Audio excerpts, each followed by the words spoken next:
Club है, but इसके पीछे कौन है? इसके पीछे सिर्फ फाउंडर नहीं है, जैसे जैसे मैंने जो नाम लिया केविन का कि वो एक सॉफ्टवेयर डेवलपर हैं, सॉफ्टवेयर क्या होता है प्रोफेसर भी हैं सॉफ्टवेयर इंजीनियरिंग के, बट आवाजन क्लब के पीछे एक बहुत बड़ा इंस्टीट्यूशन भी है। आज तक कोई भी बड़ा इंस्टीट्यूशन क्या है कि नेटवर्क मार्केटिंग इंडस्ट्री को बैक करने के लिए आगे नहीं आया, बट इनके साथ में एक बहुत बड़ा इंस्टीट्यूशन है, वो है अवलांचे। और अवलांचे का इस टाइम पे बहुत बड़ी एक मुहिम चल रही है जिसको कहते हैं टीम 1। तो आवाजन क्लब अवलांचे टीम 1 का जो ऑर्गेनिक विंग है उसका पार्ट है पहले से। तो अवलांचे जो टीम 1 है नेटवर्क, वो बहुत पहले से चल रहा है, कई देशों में एक्टिव है, और उसके वजह से क्या है कि आवाजन क्लब को भी अवलांचे का पूरा सपोर्ट और बैकअप है।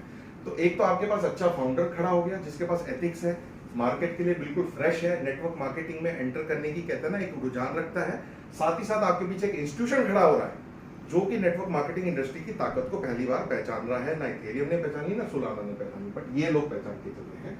तो आवाजन क्लब का यहाँ पे बेसिकली इन्वेंशन हुई, और आवाजन क्लब का जो मेन एक तरीके से मोटिव है वो लिक्विडिटी को स्मार्टली मैनेज करके इसमें से प्रॉफिट जनरेट करना।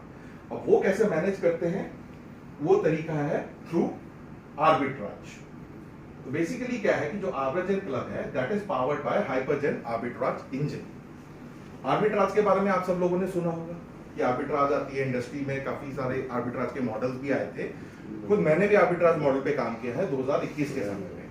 पहले क्या होते थे, जो आपके मॉडल्स आते थे वो सारे मॉडल उस पे होते थे कि आप एक्सचेंज टू एक्सचेंज कर रहे हैं, बाइनेंस एक्सचेंज में अगर आपको अपॉर्चुनिटी मिली वहां पे आपने लो बाय किया, आपने बिट्रेक्स में हाई में सेल कर दिया। बट वो क्या होते थे कि एक तरीके से बहुत छोटे प्लेटफॉर्म होते थे, ठीक है। आपको वहां से क्या है कि ज्यादा लिक्विडिटी जब तक आप मूव करते हैं आप तब तक की आपकी अपॉर्चुनिटी खत्म हो जाती थी, ठीक है, गैस फीस लगती थी, तो वो प्रैक्टिकल नहीं होते थे, आपको दोनों तरफ डबल लिक्विडिटी मूव करनी पड़ती थी। और कभी भी आपका क्या बोलते हैं वहां पे अगर अपॉर्चुनिटी आई तो और आपने ज्यादा लिक्विडिटी फ्लो कर दी तो वहां भी आप लॉस मेकिंग एक एफर्ट कर लोगे। तो बेसिकली वो क्या था, आप मान के चलिए आप उसको इमेजिन कर सकते हैं कि दैट वाज कि आप क्रिकेट तो खेल रहे हैं बट आप गली में खेल रहे हैं, तो आप गली में बहुत बड़ा स्कोर खड़ा नहीं कर सकते, आप बहुत बड़ा रन रेट नहीं बना सकते, या बहुत बड़ी ऑडियंस आप ला नहीं सकते हैं। फिर क्या हुआ, जब वो चीज खत्म हुई उसके बाद में इथेरियम के ऊपर काम होने स्टार्ट हो गए। इथेरियम के ऊपर लोगों ने आर्बिट्राज को जन्म दिया।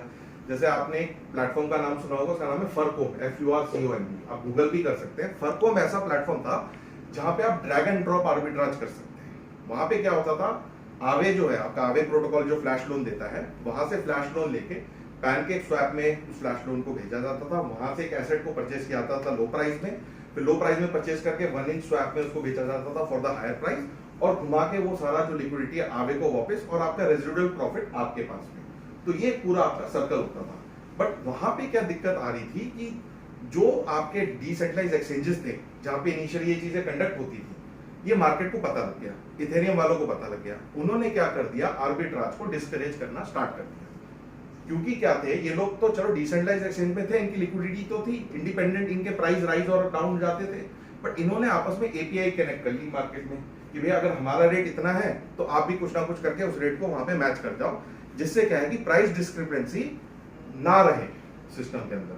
तो वो बहुत बड़ा ऐसा सिस्टम था कि इथेरियम ने कहते हैं ना आर्बिट्राज की जो आत्मा है उसको मार दिया। और ये सबसे बड़ी गलत बात है। क्यों? क्योंकि देखिए आज अगर लोगों ने बिटकॉइन में ट्रेड करना स्टार्ट किया, जब स्टार्टिंग में बीटीसी आया था, वो क्यों किया था? Because of volatility. लोग एक दिन में भी $500, $1000, $2000 बना लेते थे। तो वॉलेटिलिटी तो गहना है, it's a jewellery of this ecosystem, और तभी लोग अट्रैक्ट होते हैं, नहीं तो लोग स्टॉक एक्सचेंज में ना ट्रेड करने, दिल्ली का सिर्फ 5 या 10% में खत्म कर दे सारा काम। तो इसलिए क्या है कि जो बेसिकली एक वेरी ओन सोल थी वो खत्म कर दिया। एक आपने सेंट्रलाइज लेयर लगा दी एपीआई कनेक्शन की, जहां पे आप पूरा प्राइस को मैनिपुलेट कर रहे हो, मैनेज कर रहे हो, कि आप आर्बिट्राज नहीं कर सकते। इसलिए आज नतीजा उसका ये है कि इथेरियम जो ब्लॉकचेन है, जो अपना टारगेट था इनका कि हम 10-20 हजार डॉलर तक पहुंच जाएंगे, ये आज तक नहीं पहुंच पाए, और आप देखते हैं कि बिल्कुल यहाँ पे अंधेरा छा रखा है। तो ये सबसे बड़ा रीजन था उनका। तो इसलिए क्या है कि यहाँ पे बेसिकली जो हाइपरचेन आर्बिट्राज इंजन जो बिल्ड किया है, ये बिल्ड करा गया है अवलांचे ब्लॉकचेन के ऊपर। अब अवलांचे ब्लॉकचेन के ऊपर तो खैर रीसेंट डेवलपमेंट है, बट उससे पहले क्या था, जब इथेरियम ने इस चीज को ऑलमोस्ट डिस्करेज किया। तो इथेरियम ने जब इस मार्केट में आर्बिट्राज को डिस्करेज किया, तो फिर आपका आया सोलाना। क्योंकि सोलाना क्या है कि मार्केट में एक तरीके की मार खा रहा था बिकॉज नेटवर्क कंजेशन।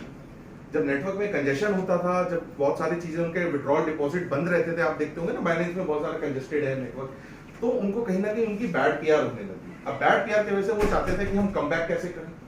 तब उन्होंने देखा कि मार्केट के अंदर एक ही एक सेगमेंट है, वो है वॉलेटिलिटी का सेगमेंट। अगर हम उसको पार्ट कर लें तो पब्लिक आपको ज्यादा से ज्यादा अडॉप्ट करेगी। इसलिए उन्होंने सबसे पहले एंटर किया मीम कॉइन के इकोसिस्टम में। कहते हैं ना सोलाना इज द बेस्ट, कहते हैं ना मीम कॉइन का सबसे बड़ा इकोसिस्टम इज योर सोलाना।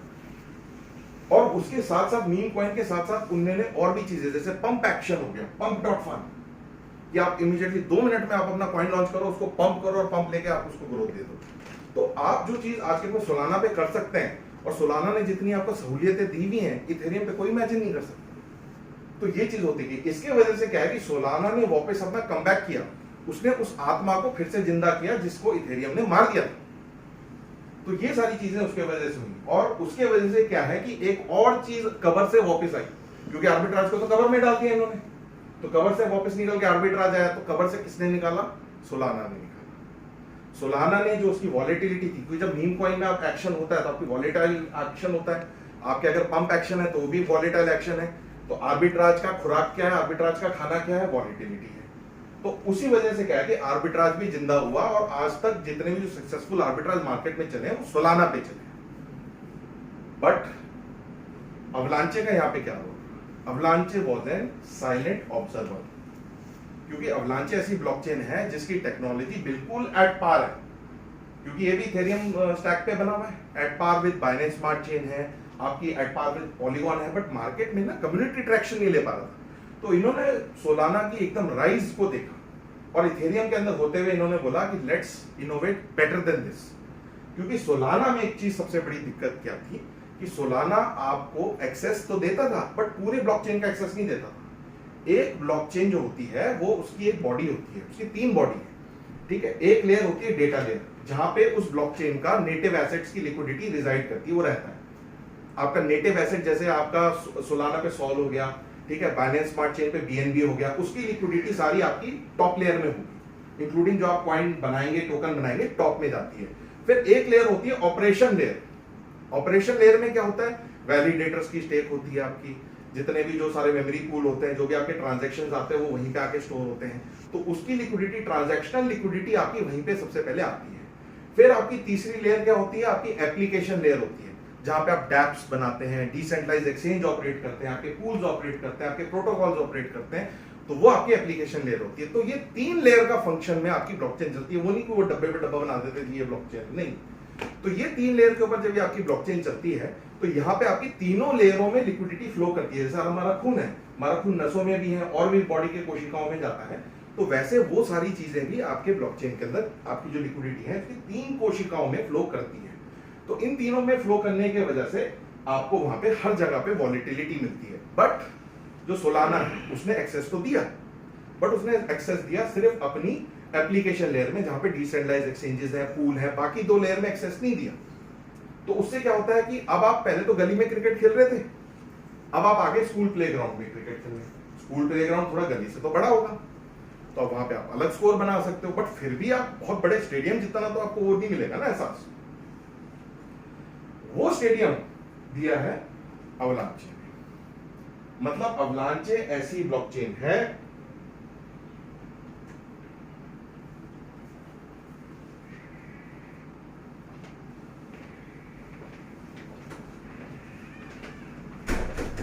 जिसने क्या है कि ये सारी चीजें जो है, मतलब ये 3 चेंजों का एक्सेस है वो इन्होंने यहाँ पे दिया है। तो वो बेसिकली जो 3 चेनों का एक्सेस है वो है एक्स चेन, पी चेन और C chain. X chain, P chain और जो सी चेन है ये हर जगह एग्जिस्ट करती है, चाहे आप उसको देख लीजिए, चाहे आप इथेरियम में देख लीजिए, सोलाना में देख लीजिए, बिटकॉइन में देख लीजिए, हर जगह होंगी। बट इन्होंने अपना एक अलग नाम दे रखा है एक्स चेन, पी चेन और सी चेन। एक्स चेन वो है जहां पे आपके digital asset transfer liquidity movement होती है, तो आपके मतलब जितने भी जो इनका नेटिव कॉइन होता है उसकी लिक्विडिटी यहीं पे आपकी रहेगी, ठीक है। दूसरी आपकी पी चेन, जैसे बताया गया कि वैलिडेटर्स को मैनेज करती है। सी चेन आपकी एक तरीके से ईवीएम चेन होती है, आपकी एप्लीकेशन लेयर होगी, तो यहाँ पे आपके सारे डेक्सेस और ये सारी चीजें एग्जिस्ट करती हैं। तो अवलांचे क्या करता है, आपको इन दोनों चेन में अतिरिक्त आपको एक्सेस देता है। तो मतलब ये वर्ल्ड का पहला आर्बिट्राज है जो ट्रिपल चेन आर्बिट्राज है।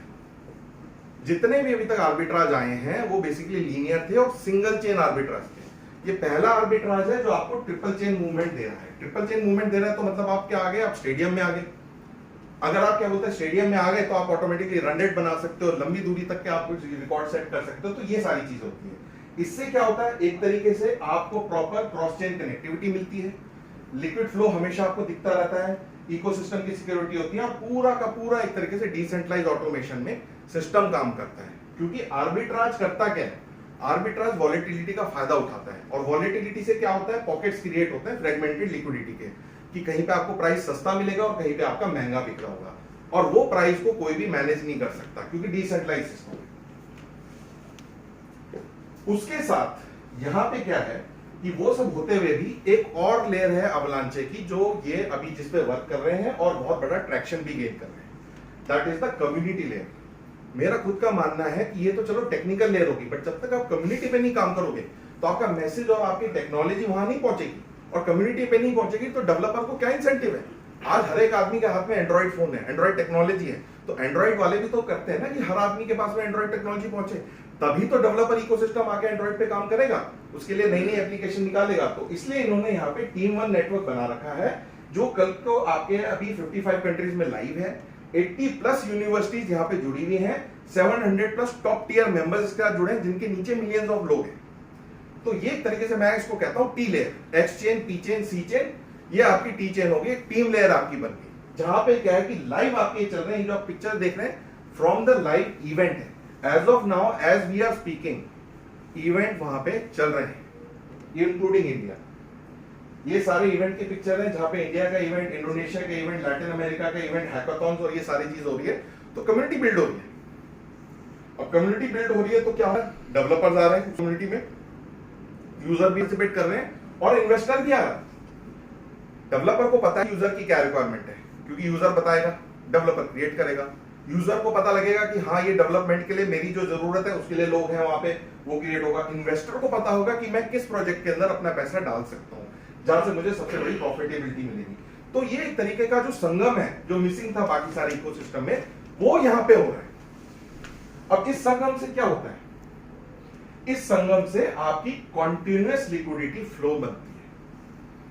कॉन्टिन्यूअस लिक्विडिटी आपको फ्लो चाहिए सिस्टम के अंदर। अगर सिस्टम के अंदर कॉन्टिन्यूअस लिक्विडिटी फ्लो नहीं होगा तो आपकी वॉलेटिलिटी नहीं होगी। आज इथेरियम ब्लॉकचेन में सबसे बड़ा क्या है कि कॉन्टिन्यूअस लिक्विडिटी फ्लो की कमी आती है। बाइनेंस स्मार्ट चेन आप ले लीजिए, चाहे पॉलीगॉन ले लीजिए, यहाँ पे कॉन्टिन्यूअस लिक्विडिटी फ्लो नहीं है। पॉलीगॉन ने चलिए फिर भी हासिल कर लिया, क्योंकि उन्होंने क्या बनाया, पॉली मार्केट है, आपने सुना होगा। polymarket.com एक तरीके से ट्रेड करता है मार्केट ट्रेंड्स को, तो वहां पे आ गई। तो उन्होंने कुछ ऐसा पंप एक्शन सिस्टम बनाया। बट यहाँ पे क्या है कि इन सारी चीजों की वजह से, टीम वन एफर्ट की वजह से एक तरीके से कॉन्टिन्यूअस लिक्विडिटी का यहाँ पे एनवायरनमेंट क्रिएट हुआ, जिससे क्या है कि यहाँ पे मल्टी चेन इंफ्रास्ट्रक्चर बना। आप seamlessly x chain, P chain और सी चेन में हमारा आर्बिट्राज ऑटोमेटिकली यूनिवर्स को, अपॉर्चुनिटी को आइडेंटिफाई कर सकता है।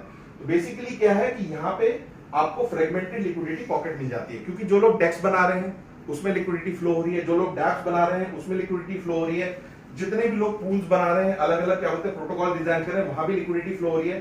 तो लिक्विडिटी फ्लो होने की वजह से क्या है कि एक सस्टेनेबल वॉलेटिलिटी बनेगी, और जितनी आपकी वॉलेटिलिटी बनेगी उतनी आपको आर्बिट्राज अपॉर्चुनिटी मिलेगी। आज मैं अगर सेम इंजन इथेरियम पे लगा लूं उतना परफॉर्मेंस नहीं देगा, सेम इंजन को सोलाना पे लगा लूं उतनी परफॉर्मेंस नहीं देगा, बट उसी इंजन को यहाँ पे लगा के एक्स चेन, पी चेन और C chain, triple chain infrastructure के वजह से यहाँ पे कांस्टेंट अपॉर्चुनिटी हमें मिलती जाए। दूसरी चीज क्या है कि सबसे बड़ा जो क्या बोलते हैं, एक मार्केट में नोशन है कि आर्बिट्राज आते हैं, कुछ टाइम तक चलते हैं और बाद में वो बंद हो जाते हैं। वो क्या रीजन है, क्योंकि आर्बिट्राज में क्या होता है कि आप कैसे ट्रेड कर रहे हो, क्योंकि ट्रेडिंग तो है नहीं कि आप बाय करने के बाद में कुछ टाइम वेट करते हो फिर उसको सेल कर लेते हो। ये क्या है कि टू इकोसिस्टम एग्जीक्यूशन है, कि आपने इकोसिस्टम ए से बाय किया x asset at price of $10, आपने बी इकोसिस्टम में सेल किया उस एसेट को, एक्स एसेट को एज अ प्राइस ऑफ $15, तो $5 का आपने रेजिडुअल प्रॉफिट लग दिया, बट वो इंस्टेंट हुआ। तो बेसिकली क्या हुआ, ये मल्टी डायमेंशनल ट्रेडिंग होगी। वैसे जो जनरल ट्रेडिंग होती है वो कैसे करते हो आप, सिंगल एक्सचेंज में आपने एक्स एसेट को बाय किया एट अ सर्टेन रेट $10 पे, फिर आप वेट करोगे उसके $15 जाने का, तो उसमें फैक्टर क्या आ जाता है, टाइम फैक्टर आपका बन जाता है। कल को उतने टाइम में हो सकता है 2 दिन या 3 दिन में वो ग्रो कर जाए, नहीं तो क्या बोलते हैं लो का भी लो बना जाएगा। बट यहाँ पे क्या होता है कि आर्बिट्राज में अगर सपोज अपॉर्चुनिटी नहीं मिलती या आप एग्जीक्यूट कर रहे हो तो अपॉर्चुनिटी को नहीं ले पाए, तो ज्यादा गैस फीस को ही लूज करोगे, उसके ज्यादा कुछ नहीं करोगे।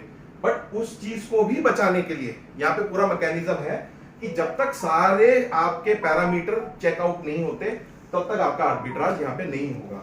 उसके लिए क्या कर रखा है कंपनी ने, इसको पावर किया है बाय एआई इंजन। इसके अंदर क्या है, आपका एंथ्रोपिक का पूरा सिस्टम लगा रखा है, एजेंटिक एआई लगा रखा है, जिसमें क्या है कि ओपस का यूज किया गया है। ये पूरा जो आर्बिट्राज इंजन है ये लिक्विडिटी को मॉनिटर करता है, पूल को मॉनिटर करता है, पेंडिंग ट्रांजैक्शंस को मॉनिटर करता है, कंफर्मेशन को मॉनिटर करता है, तब जाके एग्जीक्यूट करता है। क्योंकि जितने भी जो आर्बिट्राज आते थे या तो मैनुअल होते थे, नहीं तो एक आपका प्रीसेट एल्गोरिदम होता था। बट अगर उस एल्गोरिदम के अलावा भी सपोज मान के चलिए कुछ ऐसी चीज आ गई जो वो ना समझ पाए तो आपका लॉस हो जाएगा। तो यहाँ पे एआई क्या है ना कि आपकी चेंजेस को भापेगा, उसके तरफ से क्या है कि रिकैलिब्रेट करेगा सिस्टम को। तो ये आपका इसमें इनोवेशन है। तो ये जो आर्बिट्राज स्पेसिफिकली डिजाइन किया गया है, ये काम कैसे करता है, बेसिकली प्राइस फीड को मॉनिटर करेगा, डिसेंट्रलाइज्ड एक्सचेंजेस में मॉनिटर करेगा, ऑरेकल्स हो गए जो आपके पीछे और एक्सचेंज होगी, इनको ऑरेकल लेयर कहा जाता है एक तरीके से, तो वहां पे मॉनिटर करेगा, ऑर्डर बुक्स मॉनिटर करेगा, ऑन चेन पूल्स ब्रिजेस यहाँ पे देखता है। उससे उसको प्राइस का पता लग जाता है कि कहां पे क्या डिस्क्रिपेंसी वेरिएशन आ रही है। दूसरा, साथ ही साथ में पैरेलली ट्रांजैक्शन को वॉच करेगा, मेमोरी पूल देखेगा, पेंडिंग ट्रांजैक्शन देखेगा, कंफर्मेशन देखेगा। पेंडिंग ट्रांजैक्शन से होता क्या है, बहुत से बॉट इसको नहीं देख पाते। पेंडिंग ट्रांजैक्शन मतलब कि पर्टिकुलर एसेट की अगर ट्रांजैक्शन हो रही है, आपको एसेट और ज्यादा पूल में डाला जा रहा है, उससे प्राइस उसका बढ़ेगा या घटेगा, वो आप उसका आंकलन होने से पहले बना सकते हैं। मतलब आपको नेक्स्ट 3 या 4 सेकंड से पहले की क्या होने वाला है प्रेडिक्शन बॉट को पता होगा। ये नहीं होगा कि अपॉर्चुनिटी आई, बॉट यहाँ पे देखने से पहले उल्टा उसको भाप सकता है। प्रीएम्प्टिव स्ट्राइक मतलब आप रेडी हैं उसके लिए। प्रीएम्प्टिव अगर बन जाती है कंडीशन ठीक है, 90% कंडीशन बन जाती है, 10% नहीं बनी तो एग्जीक्यूट नहीं करेगा। बट इन तीनों को देख के वो कम से कम नेक्स्ट 5 सेकंड की क्या बोलते हैं बात जो हालत होने वाली है मार्केट की, उसको प्रेडिक्ट कर सकता है। तो ये बहुत एक कहते हैं ना उम्दा चीज है जो उसमें डाली गई है। ये दोनों तो हो गए एक तरीके से प्राइस एक्शन को प्रेडिक्ट करना और मॉनिटर करना। उसके साथ साथ क्या है कि जो सबसे मेजर चीज जो बहुत सारे आर्बिट्राज बॉट मिस करते हैं, that is the risk engine. क्योंकि अगर अब रिस्क हो गया, at the end of the day हमने रिस्क की ट्रेड ली, जैसे लोग डालते हैं, 10 टाइम डालते हैं, 4 टाइम डालते हैं, 5 टाइम डालते हैं, तो वो ऑटोमेटिकली आपका पूल खत्म हो जाता है। यहाँ पे क्या है कि रिस्क जो इंजन है आपकी स्लिपेज को चेक करेगा। क्योंकि कहीं आपने क्या है कि इमीडिएटली आर्बिट्राज एग्जीक्यूशन में आपने अपना एसेट भेजा और आप 25% स्लिपेज दे गए, तो आपके तो जेब से चला जाएगा क्योंकि वहां पे वॉल्यूम कम है। तो वो क्या करेगा, इमीडिएटली आपकी वॉल्यूम को चेक करेगा। स्लिपेज की टॉलरेंस यहाँ पे डाली गई है ओनली 3%। अगर आपका एग्जीक्यूशन 3% की स्लिपेज में हो रहा है तो ही एग्जीक्यूशन दिया जाएगा, नहीं तो नहीं दिया जाएगा। लिक्विडिटी चेक से ये चीज पता लग जाती है कि स्लिपेज यहाँ पे कम होगा। दूसरा आपका वॉलेटिलिटी चेक, ये नहीं है कि वॉलेटिलिटी सिर्फ कुछ सेंटों की हो गई और आपने एग्जीक्यूट कर दिया, तो कल को जितनी आपने स्लिपेज दी, आपने फीस दे दी, उतना ही आपने वहां पे रोटेट कर लिया, तो आपका टाइम फैक्टर खराब हो जाता है, तो उसको चेक करेगा। एनईवी प्रोटेक्शन मतलब आपके पैरेलली भी जो आर्बिट्राज चल रहे हैं, ये पैरेलली भी जो लोग इस चीज का फायदा उठा रहे हैं, कहीं वो क्या एग्जीक्यूशन चल रही है उसके वजह से क्या है कि वो ले गया आप ना ले पाए, तो उस चीज की भी एक्टिविटी को मॉनिटर करेगा।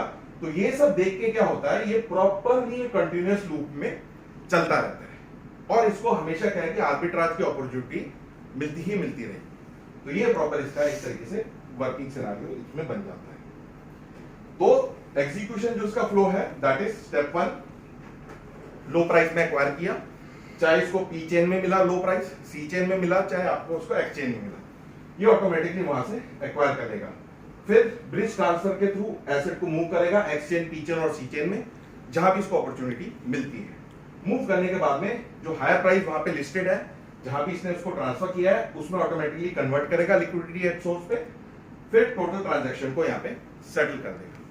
वो सारी चीजों को मद्देनजर रखते हुए एक तरीके से इंटेलिजेंटली ऑपरेट करते हुए, तो ये मैथमेटिक्स है आर्बिट्राज का profit, price cell minus price by, फिर उसमें से फीस, आपकी ट्रांजैक्शन की फीस, ब्रिज की फीस, प्रोटोकॉल की फीस, उसको माइनस करके स्लिपेज कॉस्ट जो भी ऑप्टिमाइज स्लिपेज है उसको माइनस करके आपका यहाँ पे नेट प्रॉफिट आता है। तो इतने सारे यहाँ पे क्या है ना कि प्रॉपर स्टेप्स, चेक्स, रीचेक्स रखे गए हैं कि कोई भी जो एग्जीक्यूशन है वो जस्ट आउट ऑफ कहते हैं ना कि फ्लूक ना हो, मतलब बस दिख गई और आपने उसको कर दिया।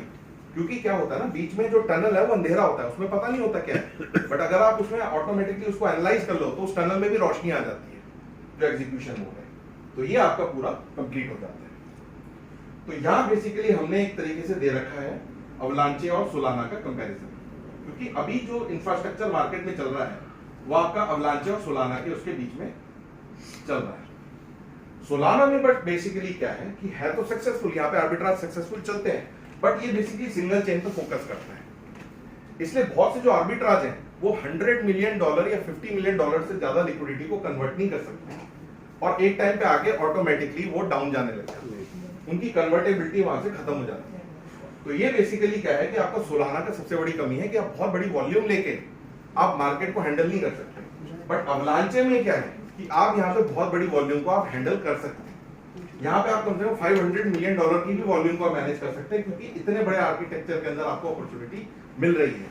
बहुत से लोग होते हैं जैसे आपको देते हैं कि हाँ भी हम आपको 1% डेली दे देंगे, 2% डेली दे देंगे, बट जैसे उनका 100 मिलियन पहुंच जाता है, 100 मिलियन पहुंचने के बाद में उनकी जो प्रोडक्टिविटी होती है वो हाफ हो जाती है।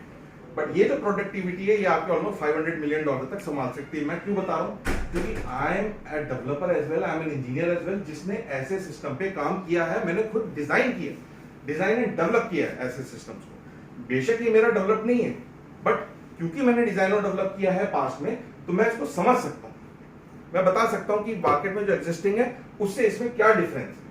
तो वो चीज आपको एक तरीके से इनसाइट यहाँ पे मिल सकती है। तो ये सारे जो फीचर्स हैं, चाहे आपकी लिक्विडिटी कॉन्सेंट्रेशन जो यहाँ पे ज्यादा नहीं मिलती है, बट वहां पे आपको एक तरीके से स्ट्रक्चर लिक्विडिटी मिलती है अवलांचे में।